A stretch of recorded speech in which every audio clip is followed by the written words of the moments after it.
It's time to create a group policy that will allow remote desktop connections for all users' computers.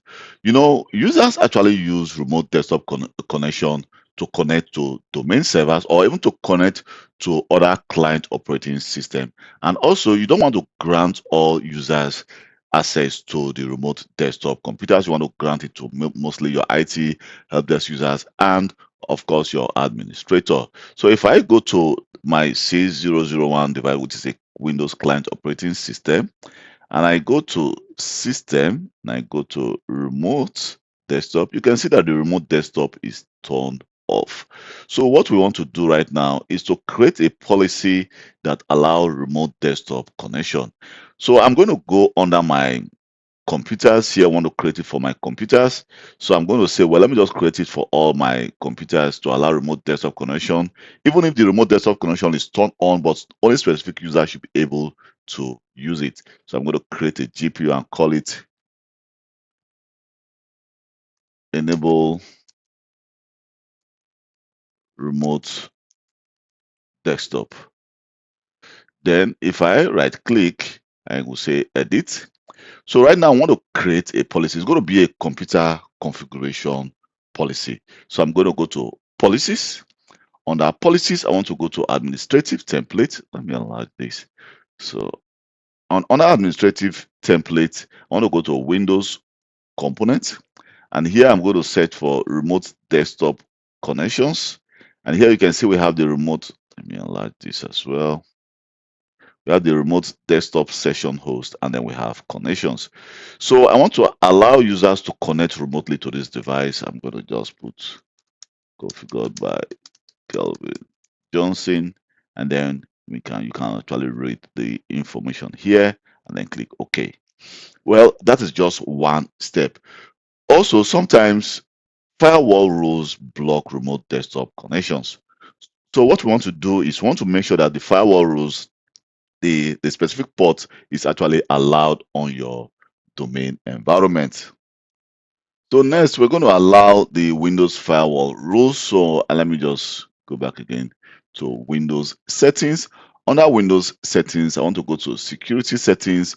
Under security settings, I want to go to my Windows Defender Firewall with advanced security. And then here, we want to actually create a new inbound rule. So it's going to be a port rule we are creating. I'm going to click next. And we are going to allow a specific port, which is the 3389. I'm going to say next, and here I want to allow the connection. We can also block the connection. So it's going to be for a domain environment, applies when a computer is connected to its corporate domain. So let me just say allow port 3389, then click finish. So we are still not done yet. We want to make sure that only specific users are allowed to connect via RDP. So what we want to do is the following. We also need to go to, let me just go back again. We also need to go to Windows settings, go to security settings, and here we have the local policies, and then we have the users right assignment, and here you want to actually click the allow logon through remote desktop service and then click define. Here I'm going to say, let me just use domain users, which means all my domain users should be able to access. This is actually for this training purpose, but normally in a domain environment, you want to allow only specific domain users. For example, your IT help desk, your system engineers, network engineers, and your other engineers, who actually all specific advanced users that requires the remote desktop to connect to other device. So I'm going to click OK. So right now we have our policies. We've created our policy. Let me go back. We created our policy. Let me just try to enforce this policy. And then let's go back again to our device. Close. Then I'm going to open the command prompt. Then enter GP update force. Let's try to update our policy. So by forcing the policy, if I go to my settings, if I go to settings under system, and I scroll down to my remote desktop connection, you can see it says some settings are managed by your organization. So you can see this is great. I can't actually connect. I can't actually change anything from here, but it seems as if it is turned off. But if I go to my remote desktop connection and I try to connect to my DC, my Windows server, here we go, and I click connect. You can see that I should be able to connect to my Windows server without any issue.